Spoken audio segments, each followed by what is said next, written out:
ఒరే అబ్బాయి అరటిపళ్ళు ఇలారా ఇలారా దించు దించు.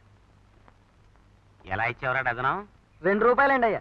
ఓ పని చేయి, ₹10 చేసుకో. గిట్టదు బాబు, ఇంకో మాట చెప్పండి. అంతకు మించి ఒక్క పైస కూడా ఇవ్వనురా. ఏంట్రా ఏంటి పిలుస్తుంటే పరిగెత్తుకొచ్చావేంటి? అంటే నేను అరటిపళ్ళు కొన్నానా?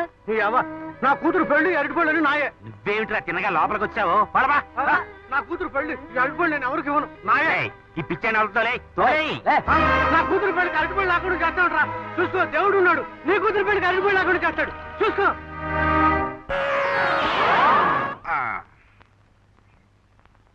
ఏంటి బాబు, నీకు నాకు బేరం ఏంటి? ₹1.5 చేసి తీసుకోండి. అసలు నాకు అక్కలేదు పో. ఎట్టా బాబు? ఈ మూలంగానే పిచ్చాడు లోపలికి వచ్చాడు. అతను బా. సరే బాబు, భలే బేరం.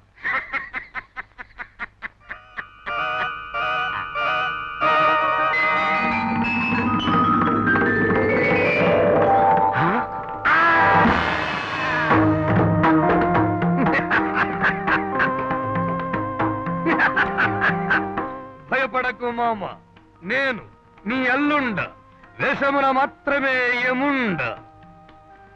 అబ్బా గోపాలండి మావయ్య. ఓరి నీ అమ్మ కడుపు మాడ, నువ్వా? హడలకొట్టి చంపేశావు కదరా. మీ బాబుకే అనుకున్నా, నీకు కూడా ఉందన్నమాట పైత్యం. వెధవా. ఏమంటివి? పైత్యమనియా? మాది పైత్యము కాదు మామ, ఈ జీవితమే నాటకరంగము. చిన్న కోఆపరేషన్ చేస్తావా మావయ్య? ఏమిటి? నేను యముణ్ణి కదా, వీడు చిత్రగుప్తుడు. నువ్వు పాపాత్ముడు వేషం వేయాలి. వేషమే కదా కానీ. నీచుడా, నికృష్టుడా, భ్రష్టుడా, త్రష్టుడా, పాపాత్ముడా. చిచి, ఇన్ని చండాలపు తిట్టుకునే వేషం వెయ్యనంతే. ఈ రోజు నా దగ్గర తప్పించుకుంటే సరిపోయిందేమిటి? రేపు నరకానికి వెళ్ళి ఆ యమధర్మరాజు దగ్గర ఈ తిట్లన్నీ నువ్వు తినాల్సిందే. నేను చచ్చినా నరకానికి వెళ్ళను, యమధర్మరాజుని చూడను, అంతే. అంత గ్యారంటీ ఏమిటి? రోగం వస్తే మందేస్తే పోతుంది కదా, అలాగే పాపం చేసావనుకో, కొబ్బరికాయ కొడితే పోతుంది. మామ, నేను పాపం చేసి తిని. పెద్దయితే హారతి పట్టేసే, చిన్నదైతే కొబ్బరికాయ కొట్టేసే, అంతే. నేను చేసిన పాపం వాటి వల్ల తీరుతుందో లేదో? ఏం భయపడక, దేవుడో చెప్పు నాకు.